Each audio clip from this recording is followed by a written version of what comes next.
Boa noite, consciência. Rádio Tasa apresenta o Evening Satsang, o satsang da noite. A palavra satsang diz respeito à verdade comunitária. Não que a verdade seja comunitária, não é isso. A palavra sat é verdade. A palavra sangha é uma comunidade em torno de um mestre. Isso acontece muito na Índia, né? Então, satsang é quando as pessoas se encontram com o mestre. Nós vamos ler Osho, Encontros com Pessoas Notáveis. Eu vou ler de acordo com a editora Academia. Agradeço de coração.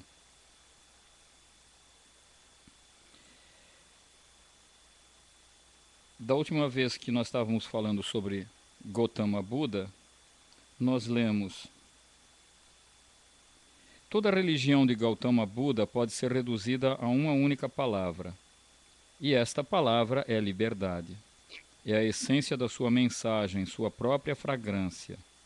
Ninguém mais elevou tão alto a liberdade. É o valor supremo na visão de Buda. O summum bonum. Não pode haver nada mais alto. E parece fundamental entender por que Buda dá tanta ênfase à liberdade. Não há ênfase em Deus, nem no céu, nem no amor, mas apenas na liberdade. Existe um motivo para isso. Tudo que é valioso só se torna possível num clima de liberdade. O amor também só pode crescer no solo da liberdade. Sem liberdade, o amor não cresce. Sem liberdade, o que cresce em nome do amor é apenas luxúria. Sem liberdade, não há Deus. Sem liberdade, o que pensamos ser Deus é apenas nossa imaginação, nosso medo, nossa ganância. Não existe céu sem liberdade. A liberdade é o céu. E se você acha que pode existir um céu sem liberdade, é porque esse céu não tem valor nem realidade. É uma fantasia sua, um sonho. Todos os grandes valores da vida crescem num ambiente de liberdade. Por isso, a liberdade é o valor mais fundamental e também a culminância mais elevada. Se quiser entender Buda, você terá de experimentar algo da liberdade de que ele fala. Isso foi lido no último segmento com relação a Gautama Buda, desse mesmo livro, Encontros com Pessoas Notáveis. Continuando então, a ênfase de Gautama Buda na compaixão era um fenômeno novo para os místicos antigos. Gautama Buda estabelece uma histórica linha divisória em relação ao passado. Antes dele, bastava a meditação. Ninguém dera ênfase à compaixão, paralelamente à meditação. E o motivo era que a meditação traz iluminação, faz o indivíduo desabrochar, faculta a suprema expressão do ser. De que mais precisamos? No que diz respeito ao indivíduo, a meditação basta. A grandeza de Gautama Buda está em ter introduzido a compaixão antes mesmo que comecemos a meditar. Devemos ser mais amorosos, mais bondosos, mais compassivos. Existe uma ciência oculta por trás disso. Antes de se tornar iluminado, se um homem tiver o coração cheio de compaixão, existe a possibilidade de que, depois da meditação, venha a ajudar outros a alcançar a mesma beatitude, as mesmas alturas, a mesma celebração a que teve acesso. Gautama Buda possibilita que a iluminação se torne contagiosa.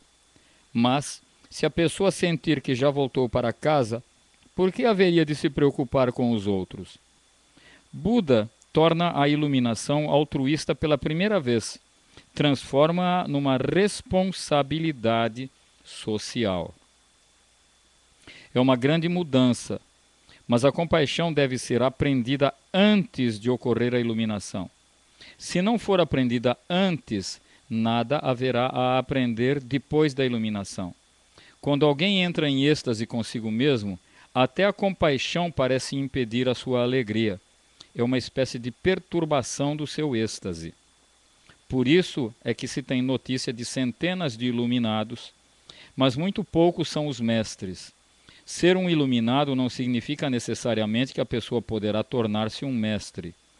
Tornar-se um mestre significa que alguém é capaz de enorme compaixão, que se sente envergonhado de se transferir sozinho para os lugares maravilhosos propiciados pela iluminação. O indivíduo quer ajudar as pessoas cegas na escuridão, tateando no caminho. Ajudá-las torna-se uma alegria, não é uma perturbação. Na verdade, o êxtase torna-se mais rico quando vemos tantas pessoas desabrochando ao seu redor. Não somos uma árvore solitária que vicejou numa floresta, em que não vicejam outras árvores. Quando a floresta inteira viceja conosco, a alegria é multiplicada por 1000. Usamos nossa iluminação para promover uma revolução no mundo. Gautama Buda não é apenas um iluminado, mas um revolucionário iluminado. Sua preocupação com o mundo, com as pessoas, é imensa.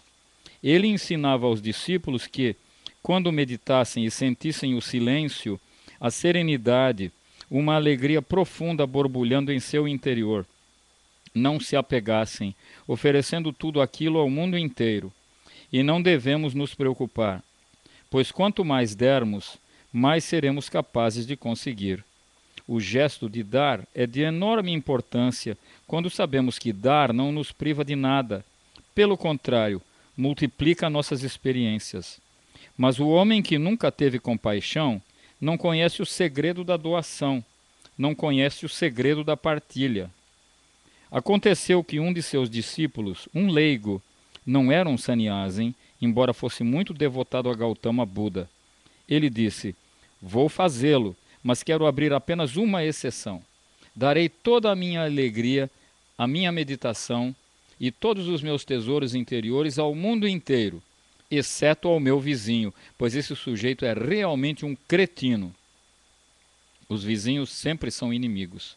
Gautama Buda respondeu-lhe: "Esqueça o mundo. Dê apenas ao seu vizinho." E ele: "Mas o que está dizendo?" E Buda disse: "Se for capaz de dar ao seu vizinho, só então poderá se libertar dessa atitude antagônica em relação a qualquer ser humano." Compaixão significa basicamente aceitar a fragilidade das pessoas, suas fraquezas, sem esperar que se comportem como deuses. Isso é crueldade, pois jamais serão capazes de se comportar como deuses e cairão em sua estima, perdendo igualmente o respeito próprio. Você os aleijou gravemente, feriu sua dignidade.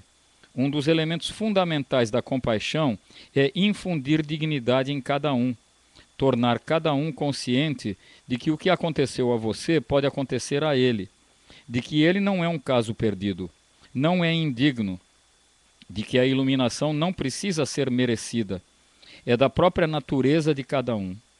Mas essas palavras devem partir do homem iluminado, pois só então podem gerar confiança. Quando partem de estudiosos não iluminados, elas não geram confiança.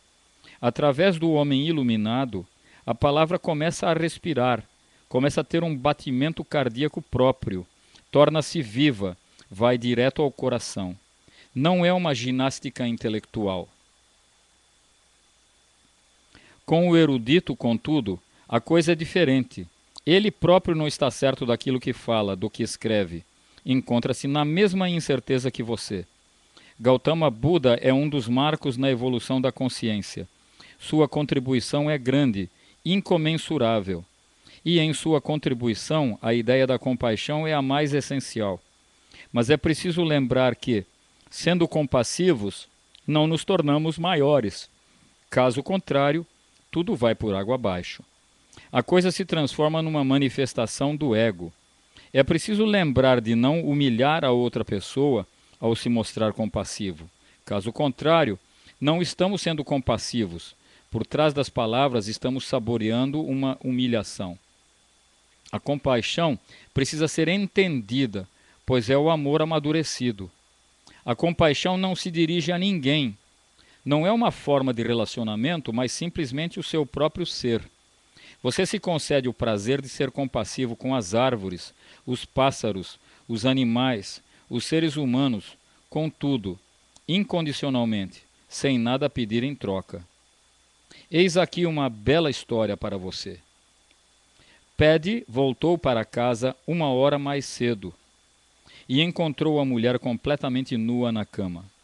Perguntou por quê, e ela explicou: estou protestando porque não tenho mais nada decente para vestir. Paddy abriu então a porta do armário. Mas é ridículo, disse. Olhe só para isso. Você tem aqui um vestido amarelo, um vestido vermelho, um vestido estampado, um terninho. Oi, Bill, como é que você está? Tudo bem? E continua, um vestido verde, um vestido rosa. Isso é compaixão. Compaixão com a mulher dele e compaixão com o Bill, que se escondeu no meio das roupas. Nada de ciúmes, nada de briga, simplesmente: Ô Bill, como é que vai? Tudo bem? E ele vai em frente, nem sequer pergunta: o que é que você está fazendo no meu armário? A compaixão é extremamente compreensiva. É a forma mais depurada de compreensão ao alcance do homem. Ao se aproximar de um cruzamento, o carro do sujeito perdeu os freios e abalroou a traseira de outro carro todo coberto com a inscrição recém-casados. O prejuízo foi pequeno, mas o homem se desculpou sinceramente com o casal de noivos. Não se preocupe, respondeu o marido, foi mesmo um dia daqueles. A compreensão, uma compreensão profunda de que agora tudo é possível. Uma vez casado, ele só pode mesmo esperar todo tipo de acidentes. O maior dos acidentes já aconteceu, agora nada mais importa. Um homem de compaixão não se deve deixar perturbar pelas pequenas coisas da vida que acontecem a todo momento. Só assim, de uma forma indireta, contribuímos para que nossas energias compassivas se acumulem, se cristalizem, se tornem mais fortes e se manifestem em nossa meditação. De modo que, quando chegar o dia da bem-aventurança, quando você estiver cheio de luz, haverá pelo menos um companheiro, a compaixão, e, imediatamente, um novo estilo de vida, pois agora você tem tanto que pode abençoar o mundo inteiro.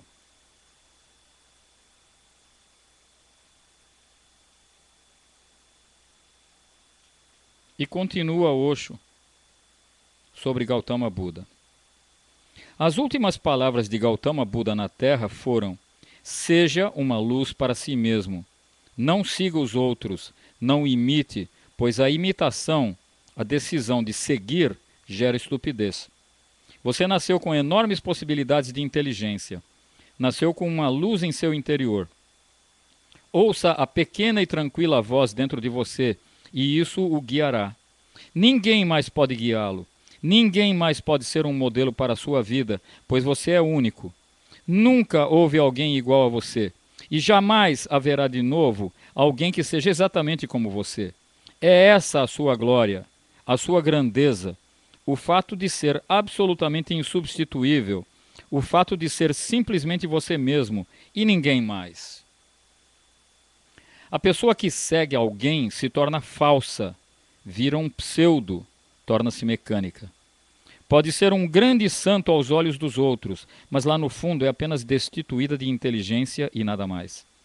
Pode ter um caráter dos mais respeitáveis, mas isso é apenas a superfície. Fica na epiderme.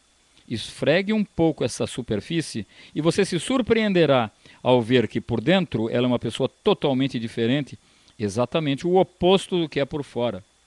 Seguindo os outros, você pode cultivar um belo caráter, mas não poderá ter uma bela consciência. E se não tiver uma bela consciência, nunca poderá ser livre. Poderá ficar trocando de prisão. Poderá trocar constantemente seus grilhões, suas formas de escravidão. Poderá ser um hindu, um cristão ou jainista, mas isso não o ajudará. Ser um jainista significa ter Mahavira como modelo. Mas o fato é que não existe ninguém como Mahavira, nem poderá existir. Seguindo Mahavira, você se tornará uma entidade falsa, perderá toda a realidade, perderá toda a sinceridade, deixará de ser verdadeiro consigo mesmo, vai se tornar artificial, antinatural. E ser artificial e antinatural é coisa de medíocre, de estúpido, de louco. Buda define a sabedoria como a capacidade de viver à luz de sua própria consciência e a tolice como a insistência em seguir os outros, imitar os outros, tornar-se uma sombra de alguém. O verdadeiro mestre cria mestres e não seguidores. O verdadeiro mestre o devolve de volta a si mesmo. Seu empenho consiste precisamente em torná-lo independente dele, pois há séculos você tem sido dependente, o que não o levou a lugar nenhum. Continua a tropeçar na escura noite da sua alma. Somente sua luz interior pode tornar-se o alvorecer. O falso mestre o convence a segui-lo, a imitá-lo, a ser apenas uma cópia carbono dele. O verdadeiro mestre não permite que você se torne uma cópia carbono, quer que você seja o original. Ele ama você. Como poderia levá-lo a ser uma imitação? Ele tem compaixão por você. Gostaria que fosse absolutamente livre, livre de qualquer dependência externa. Mas o ser humano comum não quer ser livre. Quer ser dependente. Quer ser guiado por alguém. Por quê? Porque assim pode jogar a responsabilidade nos ombros de outra pessoa. E quanto mais alguém joga a responsabilidade nos ombros de outros, menor será a possibilidade de se tornar inteligente um dia. É a responsabilidade, o desafio da responsabilidade que gera sabedoria. Temos de aceitar a vida com todos os seus problemas. Precisamos enfrentar a vida desprotegidos. Cada um deve buscar seu próprio caminho. A vida é uma oportunidade, um desafio para que nos encontremos. Mas o tolo não quer seguir o caminho mais difícil. O tolo escolhe o atalho. Pensa com seus botões. Buda já alcançou. Por que haveria de me preocupar? Posso observar seu comportamento e imitá-lo. Jesus já alcançou. Por que haveria eu de continuar buscando? Posso simplesmente tornar-me uma sombra de Jesus. Posso simplesmente continuar a segui-lo hoje, aonde quer que ele vá. Mas como é que, seguindo alguém, você poderá desenvolver sua própria inteligência? Desse modo, não estará dando à sua inteligência qualquer oportunidade de explodir. É necessário uma vida de desafios para que a inteligência se manifeste. Uma vida aventurosa, uma vida capaz de arriscar e explorar o desconhecido. Só a inteligência pode salvá-lo, ninguém mais. A sua própria inteligência, naturalmente. A sua própria consciência é que se pode tornar o seu nirvana. Seja uma luz para si mesmo e alcançará a sabedoria. Permita que outros se tornem líderes ou guias para você e continuará sendo estúpido, continuará perdendo todos os tesouros da vida que eram seus. A vida é uma peregrinação de extraordinária beleza, mas só para aqueles que se dispõem a buscar. Osho, Encontros com Pessoas Notáveis, editora Academia.